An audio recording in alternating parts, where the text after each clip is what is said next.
I know what you're thinking. In movies and books, the guy walks into the room and boom, it's empty, right? I fucking wish.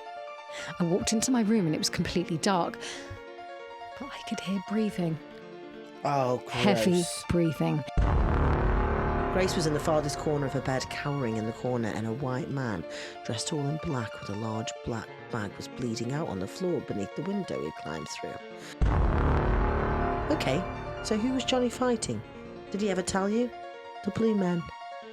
Blue Men? Smurfs. He took...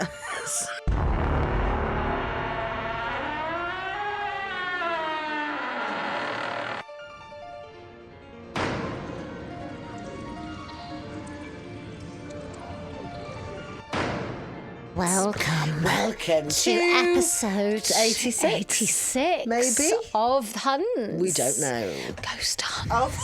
Of Huns. Huns. Ghost Huns. Hello, everybody. Hello. Oh, I'm still feeling like a bitch. Yeah, you got real sunny. Oh, God, I tan really easily these days. You do, actually. I don't think I like it. You must have some... like Mediterranean blood. No, none whatsoever. Just the Polish. Whatsoever. Are you well? I mean, I know you are because you've just Yeah. Yeah. No, I am actually. Great. I recommend A Quiet Place One Day. Oh yeah, I need to go and see. I really want to go and see Inside Out 2. Did you enjoy the first two? Did you see them? I haven't seen the other one. I enjoyed the first one. Yeah. Yeah, the first one's great. Yes, I enjoyed that. I haven't seen the other one. Do I need to watch that one before I go and see it? No, you don't. Great. Because it's I'll the just go. prequel. And I love going to the cinema. Maybe, do you know what I'd love? A day off where I can go and see that and then go for lunch and then come back and watch Inside Out 2. Oh, yeah, nice. I'd love that. Cinema day. The only other news is I really freaked myself out reading ghost stories last night in preparation for the pod because I was like, which ones will be best? And I really got scared. My heart started going like the fucking clappers. Yeah, I have to do those. I have to do that in the day. Did you say you were haunted at home? Oh my fuck, yeah. Yeah, what happened? Whenever I'm in the when I was just sat there doing some work, doing some pod work, because I'm a good girl, I am. I was doing some pod work, and my parents were on holiday. Like fucking bastards. Sorry, Mum, I know you are listening to outrageous that they do that. But it is rude that you leave me, your 34-year-old child, firstborn. And I was just sat there doing my work, and I heard footsteps over my head. It was like That is a bird, isn't it? Well, because they're so loud. Yeah, but you say that. There's fuck all on top of my roof. There's no building. A bird. No, because I don't know. That was so. It wouldn't have come through. It was like because I hear crow boots all the time. That's not a boot. They are so heavy-footed. No, this is a ghost podcast, not a bird podcast. Welcome to Bird Huns. Oh, I'd like that. No, I would not. Birds. Do you like bird watching? No, but I don't like crows because they're little bastards and they eat little baby birds, so they can go to hell. Oh yes, and die. Your trauma. I'm traumatised, but I do like. Sorry, honestly, I don't know why I bother. I'm so sorry. No, it's I'm fine. going to neck this. Carry on. I'm going to pick a tarot now. Listen, feel the heat. Hold it just over it. Lower. You can't feel that. Getting that. It might be a different one. Oh my God, burning from here. Do you actually? That's what I do. I check to see the burning. There's the burning. Oh, we've got it. Right. God. This is honestly the highlight of my day when I do this. Get the book ready. I've got the anxiety though. It was the burning one, and it is. Oh, he is absolutely beautiful. Gorge. He looks like Johnny Depp and Rupert Everett. Could you show me, please? King of Pentacles. Oh. I don't think we've ever had the major arcana. Yeah, short king. Oh, he's a short king. Short king of pentacles. And he's got two is that what this is called? horned bulls either side of his face. He's holding a big stick with a globe on it, and he's just holding a pentacle. Bulls are quite sexy, really. Well, not like they aren't. I wouldn't bang them, but like he is honestly, and he's got a smug look about him. His eyes are cast down, and he's like this. That's the chariot. We've never had a couple of these, to be honest. Ooh, I like it. Oh, where the fuck is it? King of Pentacles. Are you sure that's what it's called? Yep. Yes. The devil, that can't be a good one, can it? How many of the major arcana are there? Major arcana. Major arcana. Can you find it? Should I go on Biddy? Oh, fuck's sake. Biddy. I don't know where he is. Oh, got him. Right at the back, last page. Hold on. Representing the energy of a king, this card in the suit of pentacles, or pentacles, that's the same word. This is really great. Displays one who has accomplished a lot in life. Oh, that's so nice. And has arranged his or her affairs so that he has much better to show for it because he's going to die.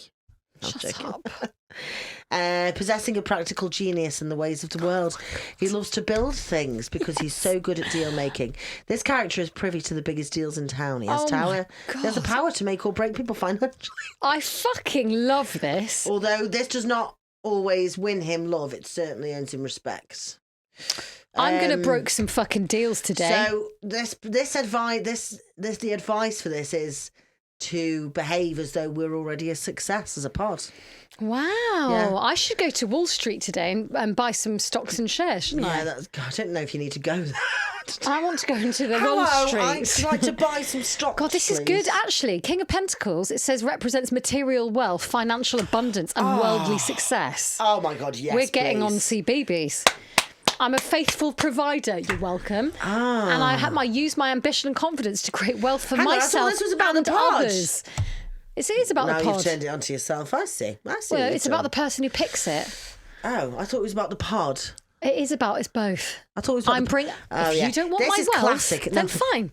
Please. Do you not want my wealth? No, I'd like some of your wealth, yeah, thank please. you. Thank you. You can translate your vision to something tangible, practical, and very lucrative. Honestly, that's so exciting, isn't it? Yeah. I think some kind of opportunity is coming our way. Yes. Oh my God. Oh my God, we're going to get that Pepperoni sponsorship. Okay. I'm going to... Shall I kick us off with a story? Kick us off, please. Kick me off. Kick me off. I was a part of Queen's Guard in England. One of the rare jobs where you aren't allowed to move no matter what stands in front of you. This happened to my brother-in-law 2 years ago. I'm telling the story exactly the way he told me it. He appeared very genuine when telling it, and you know what? After all that's happened to me, I have no reason not to believe him. And as for you, well, you be the judge. I was in the English Army, 2 tours in Iraq, 1 in Afghanistan. My mum absolutely hated the life I chose, and I can't really blame her. But you know what? The fucked up part is that the biggest horror I've ever experienced wasn't in one of those shitty eastern places. It was in the very centre of European civilization in London. After I finished my 3rd tour, I was awarded by the army.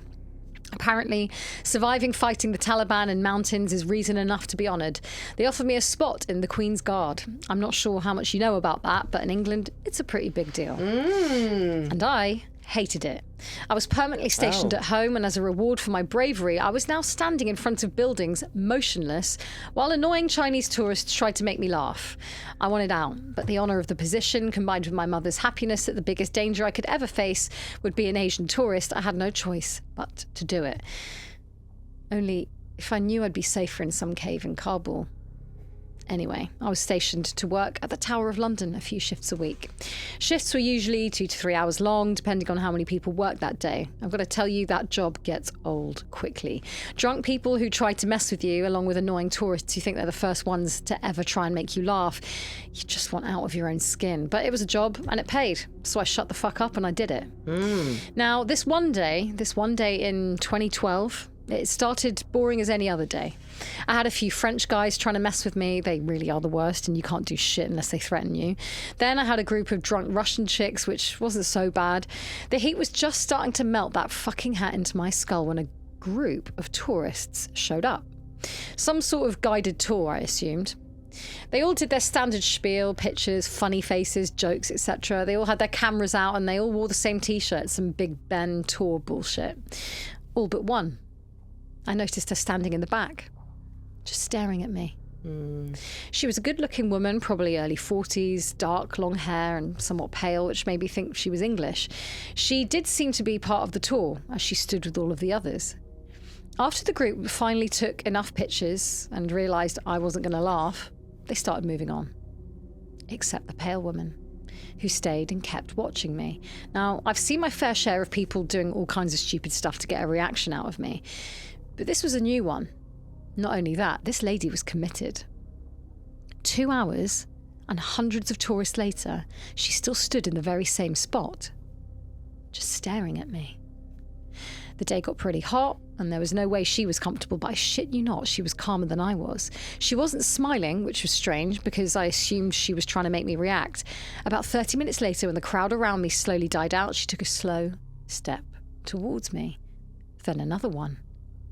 Here we go, joke incoming, I thought. She took her sweet time walking closer. She stopped about 2 feet away from me. She was looking straight into my eyes, tilted her head to the left, then to the right, which I assumed was her attempt at making me laugh. Then I realised this woman wasn't here to joke around. Still standing at 2 feet away, she started leaning towards me. There was something so fucked up about her mannerisms that made me extremely uneasy. She never lost eye contact with me. She kept leaning towards me while her feet never moved. Oh. Her face stopped just short of touching mine, and her position seemed unnatural at that point. Her head started slowly shaking, like when you get out of the pool. Like a seizure. Yeah. Like a wet dog. Her head started slowly shaking, like when you get out of the pool or a shower and you're freezing, you know? And then she scared the fucking shit out of me. I had people screaming in my face. I even had a moron trying to fight me, but what she did was by far the worst. She opened her mouth as if she were about to let out the loudest scream, but nothing came out. Nothing.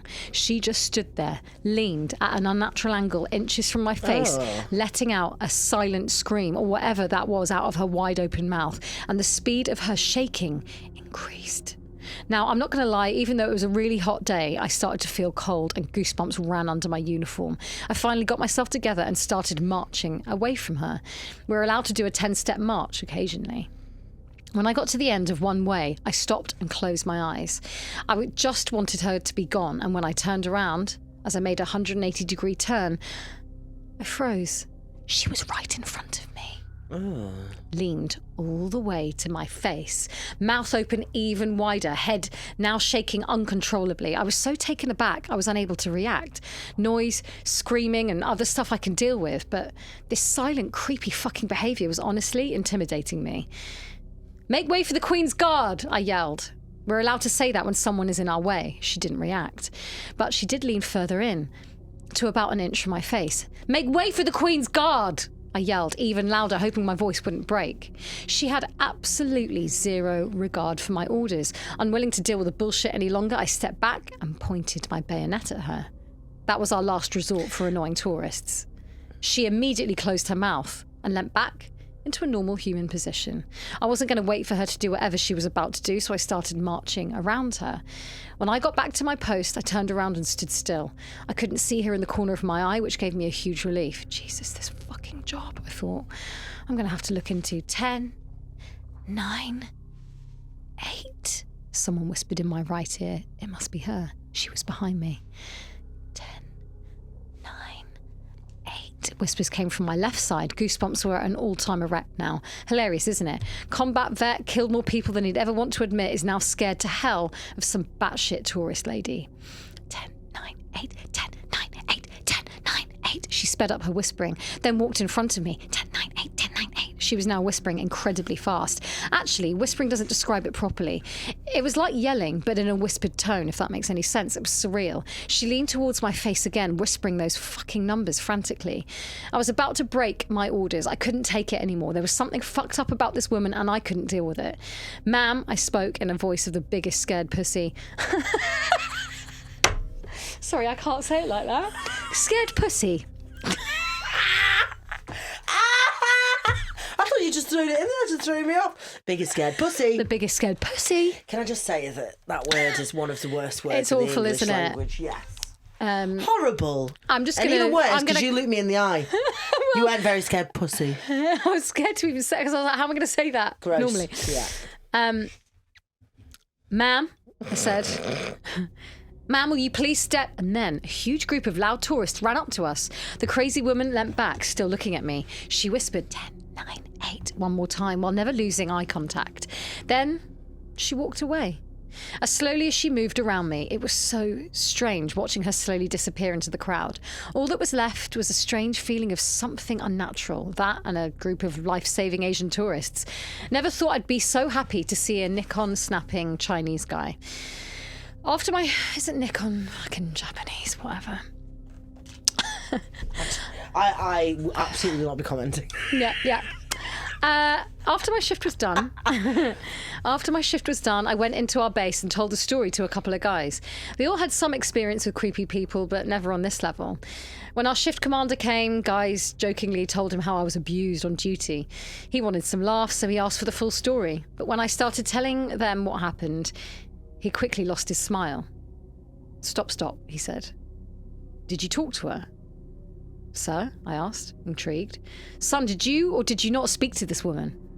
I wasn't going to lose my weekly pay over breaking that stupid no-talking rule, so I lied. Of course not, sir. He seemed to calm down. Good.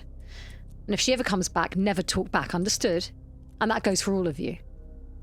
Joking atmosphere quickly died out in the break room. I was puzzled. But I was even more tired, so I decided to go home and sleep instead of worrying about crazy fucking tourists. The next few shifts went by as boring as they were supposed to be. The woman was nowhere to be seen, and since my girlfriend was about to visit me all the way from the Netherlands, I forgot about the incident.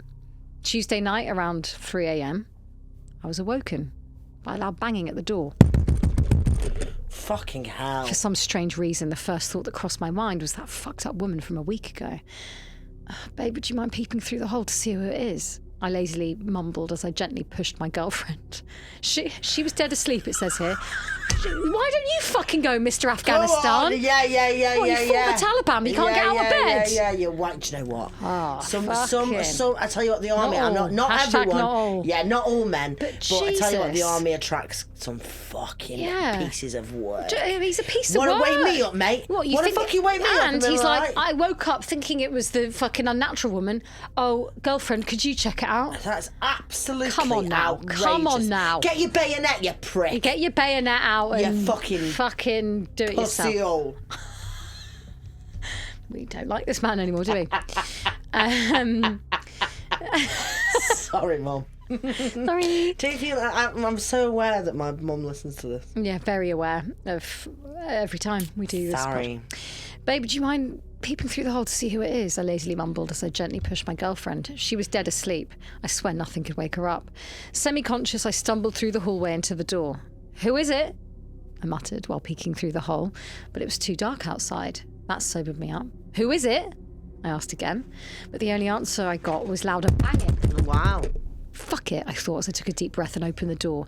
There are about a million things I'd rather see standing in front of me at that moment, and there was only one person I did not expect to be at the door. My girlfriend. Oh. I was supposed to pick her up tonight. I nearly Hang lost... on. What? Yeah, he's in like sleep. So I thought he was in bed with her. I guess because he was so tired, he's like, and now he's like, fuck. But I was supposed to pick her up. Oh, she's like, where the fuck were you? Yeah, I was supposed to pick her up tonight. I nearly lost control of my legs. A thousand things raced through my mind, which was having trouble comprehending. Comprehending. A thousand things raced through my mind, which was having trouble comprehending what in the fuck was happening. Thanks for picking me up at Heathrow, asshole. My girlfriend said as she slammed the carry-on on my chest. I was still speechless. So I travel all the way from Amsterdam to see you, and you forget, really? I wasn't hearing it. I knew I was half asleep when I got up, but there was someone in my bed. Oh. I wasn't dreaming, for fuck's sake. Stay here, I mumbled as I handed her the bag back. What's wrong? Just stay here. Not knowing where I got the courage to walk to the bedroom, I slowly made my way. I know what you're thinking. In movies and books, the guy walks into the room and boom, it's empty, right? I fucking wish. I walked into my room and it was completely dark, but I could hear breathing. Oh, gross. Heavy breathing. My pulse was so high, I was sure I was going to pass out. Oh. But I flipped the switch. 7, 6, 5, 7, 6, 5. Whispers came from the corner of the room where she stood. That same fucking woman. She stood almost glued to the corner of the room, her back to the wall. She was looking straight at me. And though I was sure I lost the power of speech, I managed to squeeze out the what the fuck. 765, she said as she took the first slow step towards me. Her mouth was always wide open as if she were letting out that soundless scream. Every step she'd make, she'd close her mouth enough to say 765. I couldn't move. Nothing in this world existed beside this woman slowly walking towards me. What a creepy and unsettling feeling. Like I wasn't physically afraid of her, but I could take her down. I was ready to, but this kind of fear was something foreign to me. It seemed like I was afraid for my I don't know, soul? You know what I mean? I knew she couldn't hurt me physically, but I was still scared. Not to mention I fucking somehow slept in the same bed with whatever the fuck she is. She came incredibly close to me, the familiar lean, an inch from my face. My breathing was so irregular and loud, it was the only noise in the room. 7, 6, 5. Suddenly, something about this had a strange familiar feeling. What the fuck? A scream came from behind me, my girlfriend. I snapped into reality, turned around and grabbed my girl. Run, I yelled as we escaped the room. We ran to the kitchen where I grabbed one of those, as seen on TV, steel cutting knives. My girlfriend was just silently weeping at my side, unable to even ask questions. I could hear footsteps. First, I saw her shadow. Then I saw her calmly walking through the hallway. Her mouth was now so unnaturally wide open. And she wasn't looking at me anymore. She was looking at the ceiling as she slowly made her way to the door. Her head was shaking very fast. It was abso-fucking-lutely surreal, I'm telling you. I mean, just imagine this woman who creeped you out a week ago is now walking through your place at 3 a.m, staring at the ceiling with her mouth impossibly wide open. Not to mention you slept next to her for who knows how long. When she finally walked out, I ran to the door and slammed it. My girlfriend was still unable to speak. When we got ourselves together, I was afraid she'd think I'd cheated on her with this woman, but she didn't. She saw that horror walk throughout the hallway, and she knew something was wrong. I was terrified, but I didn't let it show. The scariest part of everything was that I had a job that required me to stand still and not react to my surroundings. I told my girlfriend about my experience with this fucked up woman, but I didn't mention her. 10, 9, 8, 7, 6, 5 whispers. I didn't want to scare her any further because what could those whispers be if not a countdown? The end. What does that mean, please? Well, is that how many people she's murdered? Well, I suppose that's a almost cliffhanger because imagine what happens when it gets to 3, 1, 2, 1. Witch blowy. Hang on. Cheeky witch blowjob. I'm just checking. Oh, there's a part 2. Oh, there you go. Yeah. Great. So, okay, there is a part 2 to that. I won't be doing it this week. I'll do it next time. Do it next time. Oh, that's exciting. It's good, isn't it? That. Yeah. Very creepy. It had real elements of the very creepy, didn't it? There's, I think there's something. I'm so warm. I'm sweating. It is hot in here. If there was, I know things are creepy when they're happening at the time, but there's something incredibly creepy about doing something, going off and then being like, oh. Yeah. Because you were just lying the hindsight asleep feeling. next to it. Yeah, feeling up an old dead witch. Yeah, it's like when I rubbed the cockroach. Sorry? Yeah, I told you this, I'm sure, on the pod. For anyone who doesn't remember, when I was in Thailand, when I was like 13, we went on a family holiday and we were sat at this cafe. I had an itch on my leg. I was like, oh, kept itching it. I was like, it's not getting the itch out. And I was rubbing a cockroach. Could you not feel that it wasn't your leg? I was absent-mindedly, you know? Oh, God. It was one of the work because the realisation of what I'd been doing, I'd been rubbing its back. Oh, and I looked down, it's a little baby. And this little cockroach was on, and I was like, that's so weird. I think I nearly upturned the table. It was the worst feeling. I hate stuff like that. It's like when a spider runs across you at night time. You're like, I was just lying next to you for ages. No, I've never felt that. Yeah, it's so bad. I've You've had a lot so of many that. bad spider you've eaten situations. Okay. If you want bonus episodes and ghost hunts and agony huns and general chit chat, go to patreon.com/ghost huns. We can get loads more content and it's banging. Yes, and it is fucking banging And as so well. much gossip. If you want the gossip, you want It's the only- lowdown. It's a price for coffee, Oh not my even God. a month. It's so good. cheap chips and so much fun. We just had a break-in, but thankfully, my daughter's imaginary friend was home. My name is Anthony and I live in an average middle-class neighbourhood with my 6-year-old daughter, Grace. Grace's mother, Sarah, died shortly after giving birth. From a very young age, my daughter has had an imaginary friend. I'm talking before she was capable of speech. She would look up from her crib, babbling and seemingly reach for someone. I wasn't worried, though. I'm not super... That's a nice noise. I'm not... glug, glug, glug, glug. Someone's a thirsty bitch. Glug, glug, Sorry, I realised that was straight Grace's mother has died. What? No, it was very funny. So sorry. Very so funny. I'm Keep very it in. thirsty. Keep it in. True. Yeah. How are you feeling? Do you want some jellied water? Do I fuck? Okay, sorry. Okay. Back him. So, she's got an imaginary friend even when she was little. I'm not worried though. I'm not a superstitious man. Oh my god. Oh my god, my earphones just fell off my head. I've never believed in ghosts, spirits or demons, or even God for that matter. My baby being aware of and seeking comfort from an invisible source was completely bewildering to me, but something that I thought she would just grow out of in time. She didn't. Her first word was, "Charge!" And she screamed Grace has it chosen violence. from the bottom of her feet in a fit of terror, of which I saw no cause for, and from which she was hiding beneath her little arms thrown over her face. Oh, I have no idea what happened, but I can imagine her invisible friend rallying to that fearful cry. From that point on, the words wouldn't stop coming. Words she couldn't possibly have learned from me. Musket was a close second to charge. It took me a while to figure out that was what she was saying. I thought she was asking for teething biscuits, and I'd offer her one. Oh, what are they called? Teething biscuits? Yeah, what are they called? Dentist sticks. Rusks. No, they for dogs. Dentist sticks. No, I was fed dentist sticks. Will you? I need to have a word with Lucy. Make sure she doesn't have any more children. She would shake her head in frustration and bat it away. One day I was watching a documentary that featured actors portraying events in some old battle in the Civil War. War again. Battle. When I heard battle. Battle. Battle. Battle. Battle. Battle. Battle.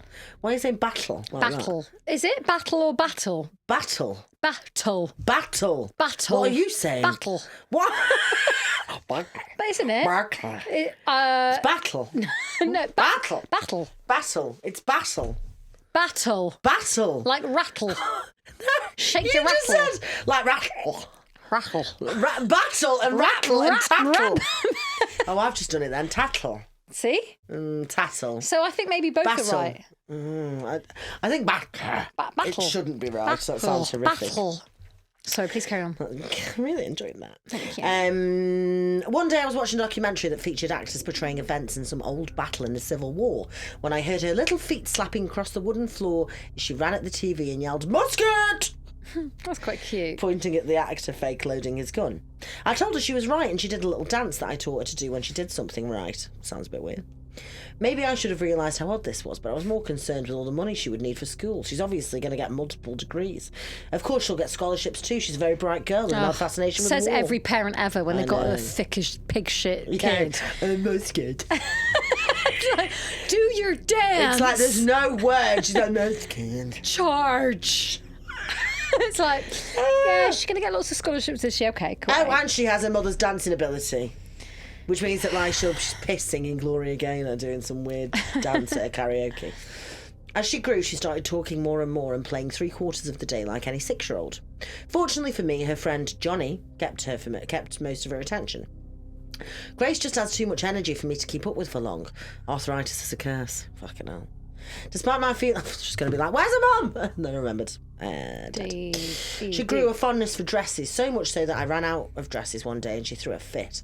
She was distraught and I remember her saying, "Ladies are supposed to wear dresses." All right. Johnny says only men wear breeches and I don't want to be a man. Breeches. Breeches. You fucking britches. That knocks me... I don't want to be a man. Men go to war and they never, ever come home. That knocked me sideways. I've never instilled any sense of gender limitation with her. As far as she was concerned, she could do anything she wanted. I started asking more questions about Johnny. I didn't quite believe that this was all due to her imaginary friend. Oh, Imaginary. I didn't quite believe that this was all to do with her imaginary friend. Paddy Pepperoni's back. Yeah, love that. It had to be something from school. Some poor kid must have lost a parent in war or something. I wanted to be as delicate as I could when searching for information and started asking who Johnny is. She told me Johnny was a soldier, but he stopped fighting a long time ago. The only thing he fought now were Grace's nightmares and the boogeyman. This created more questions I didn't think I would have. So why did Johnny stop fighting, sweetie? Oh, he died. Now he's invisible. Like a ghost? No, ghosts are scary and go, ooh. Okay, so who was Johnny fighting? Did he ever tell you? The Blue Men. Blue Men? Smurfs. Johnny's fighting the Smurfs again. Johnny's fighting Papa Smurf.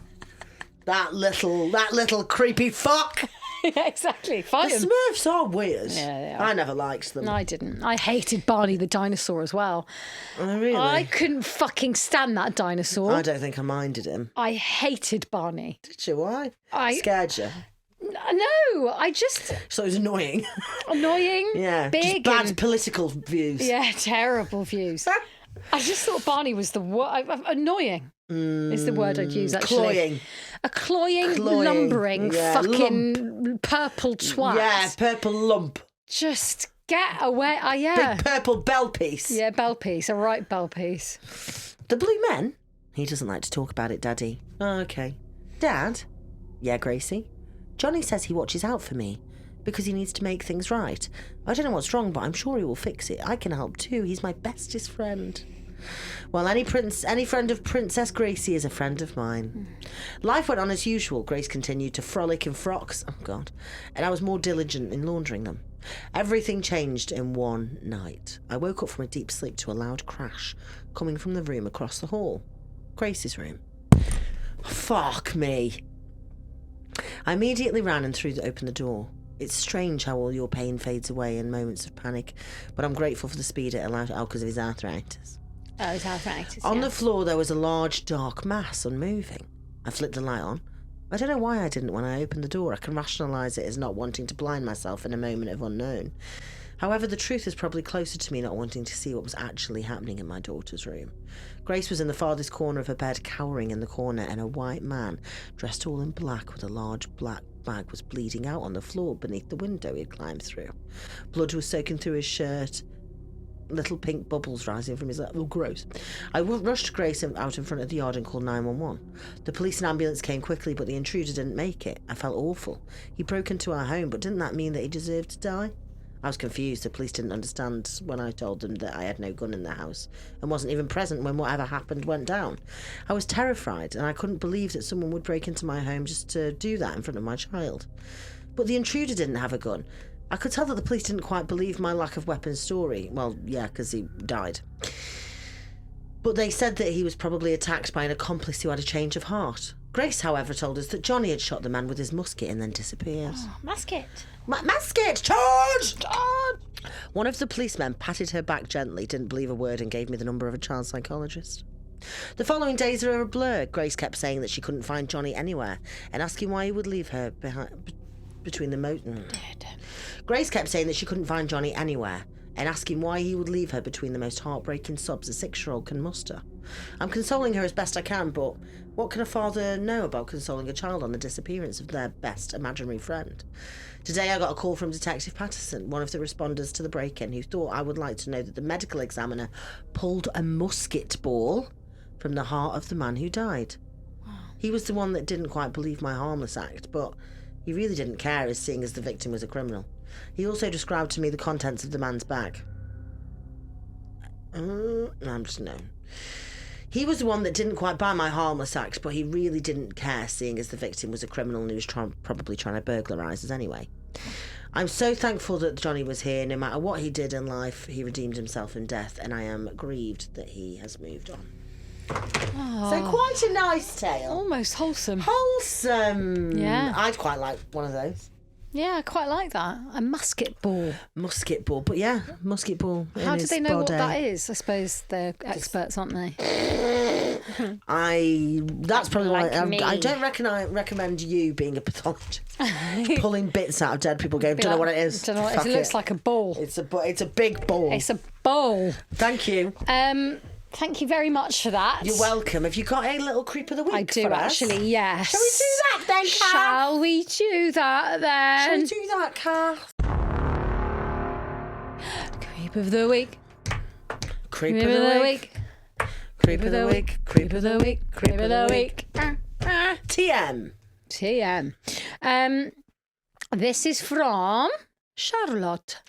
Oh, hey. Charlotte, Charlie. Hey, Sea Dog. The Charlester. Sea Dog. I was going to be called Charlotte. Oh. Once. Oh. No, we wouldn't Before have been friends, actually. Really? Why? You're not friends with Charlottes? I'm not, no. As a rule. No, I'm not. I've never actually been friends with a Charlotte either, weirdly. It's not anything against the name Charlotte. It's just that I don't think you are a Charlotte. Oh, so you would have gone, your name doesn't suit you. I would say you're a charlatan more than anything. Well, that's very rude considering we do both ghost podcasts together. No, I just don't think you would have. I just don't think you and Charlotte are two things that match up. No, I don't agree. You think? I can kind of see myself being called a Charlotte, to be totally honest. Really? Yeah. But you wouldn't be called that. People call you Charlie. Charlie, yeah. No, my mum was like, no. Yeah, no, agreed, Charlie. Terry. No. Do you know what your boy name was going to be? Tudor. Fuck off.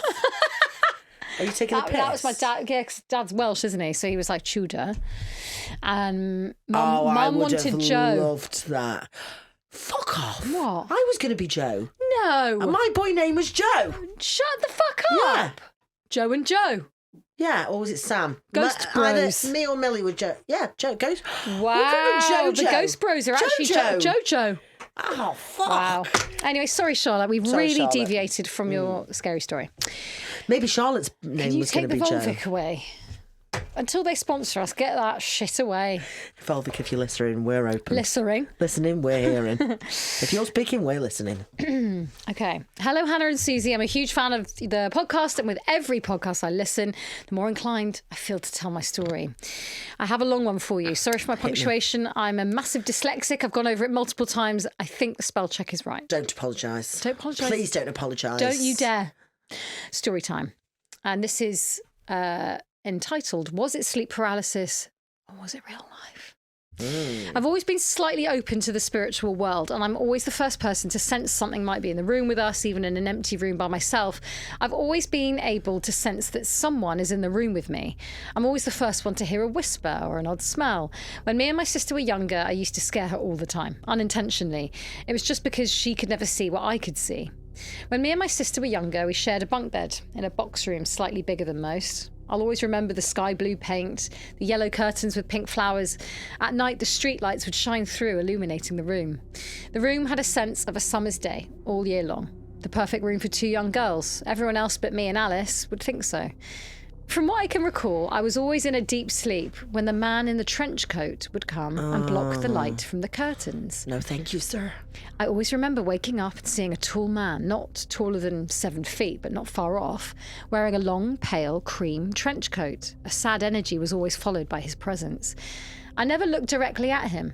He never actually looked up at me, but when my eyes would latch onto his face, in a sense of horrifying awe, I would see his long, stretched face like he was clinging onto his old, worn-out skin. He would pace up and down. Each pace was one long stretch. The room wasn't big enough for the paces to be more than 3 paces long. 1, 2, 3, and he would turn and pace the other way. 1, 2, 3. His boots would bang like breeze blocks on the floor, never waking anyone else but me. When the sound of his paces became deafening, that's when I would wake up screaming and crying. My sister, 2 years older, would bang on the wall, waking my mum and dad up from the room next door, too scared to get out of bed and run to their room. She never actually saw the man, but always said she knew something was there. My parents would come as usual and calm us down, telling us, as most parents do, it was just a bad dream. They would stay until we finally drifted off with tears in our eyes. It happened regularly. For a few months, but as most things do, it stopped, just like that, until he came back. My God. I was around 17. Me and Alice still shared a bedroom. We didn't have the bunk bed. This was because every time I sat and got comfortable, the wood would break and poor Alice would be left squashed. Jesus, that's not a great bunk bed. No. Oh my God, that's like actual squashed death. Alice. Imagine. That's the horror story. Just lying there and then all of a sudden it comes to you. Oh my God, squashed. It was then that my parents realised we were too old for bunk beds and we got two separate beds. Bunk beds scare the shit out of me. They're creepy, aren't they? My bed was directly below the window where the man in the trench used to pace up and down. A few years had gone by since we had the bunk beds. The bedroom was unrecognisable. Modern furniture, no yellow curtains, no curtains at all. I just don't think there is any world in which someone can convince me that something is so safe that I can sleep under it when it's just on 4 metal poles. Yeah, I know. Do you know what I mean? Like, what? Squashing. You cannot convince me that is safe enough squashing. for me to sleep comfortably. Yeah, I know. Squashy. Yeah. I completely agree. When you're in a modern room, you never feel like anything could be haunted. Even the shadows of the dressing gowns on the door don't turn into long hooded men at night. It felt peaceful. I recalling it taking me a while to get to sleep. This one in particular night, once I was asleep, there usually wouldn't be anything that could wake me. I remember opening my eyes, not moving, but just opening my eyes. The room was dark, the light kept out by the blackout blinds, until I heard something that I will never forget. A loud moan. It was deep, raspy from the depths of someone's lungs, however powerful enough to break the silence of a dark night.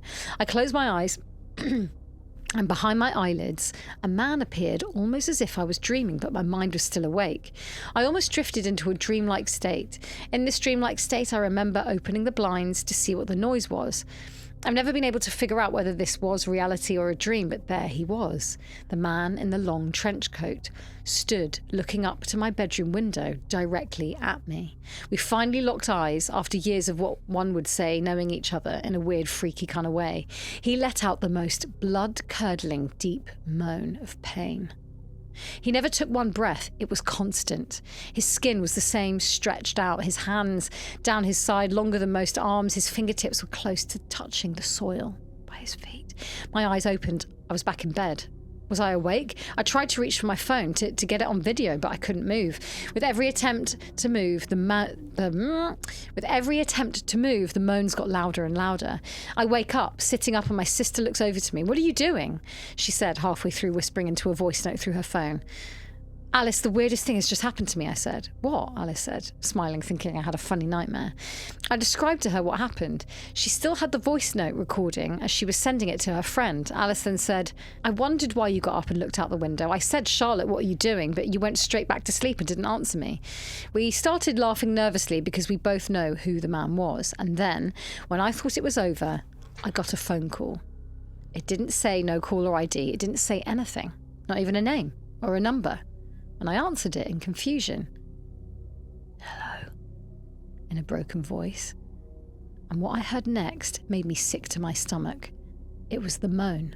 It went through my ear and right down my spine. I was almost sick. I ended it, terrified that I'd finally let him in. Was this because he came one last time to pace up and down in the bedroom, but I was blocking him? Why was it just me? Me and Alice didn't really sleep that night. We thought it was going to happen all over again. We never told our parents, as they've never believed in stuff like this. We got an extension that summer, and me and Alice moved into different rooms. My brother is now in that room. The window now looks down onto the half-kitchen extension. We have stopped him from making any contact in a way, we think, and now we laugh about it and tell our friends. But we still have the voice recording of me waking in a frantic shock and the sound of the phone ringing. If you're interested in this story, I would beg my sister to find the voice note for you. Yes, please. Thank you for reading my story. I hope you read it on your podcast. I'd love to hear your opinions. Thank you, Charlotte. God. I mean, seeing something in potential sleep paralysis is one thing, but getting a phone call... I want to hear it. Me too. I want to hear it. And we'll play it on the next episode. I have to be honest. When anybody ever tells me a ghost story, and even when I felt things at night, I don't believe them because of sleep paralysis. Yeah. Or anything that could happen. Like the amount of... I woke up even the other night so convinced I was dying because I'd fallen asleep quicker than... Like my body, I was just so tired, but my brain was still awake. Yeah. And I woke up and I was going... I couldn't breathe. I thought I was dying. I was shaking. And it was just because something had spooks me in my dream or whatever. Yeah. But I can't. And it's a mad what the mind can do. And I'm not saying that people make it up, because I don't think people make it up, but I think things can be so real. So I'd love to hear the like hallucinations. But then actually getting a phone call and it ringing in this voice note, you're like, what the fuck? Yeah. And hearing the same moan. Yeah. Yeah, and corroborated by the two sisters. Well, Charlotte, Alice, send over so that voice note. Thank you for writing great. in. Yeah. Do you have a We Get Haunted so you don't have to for me? Yes.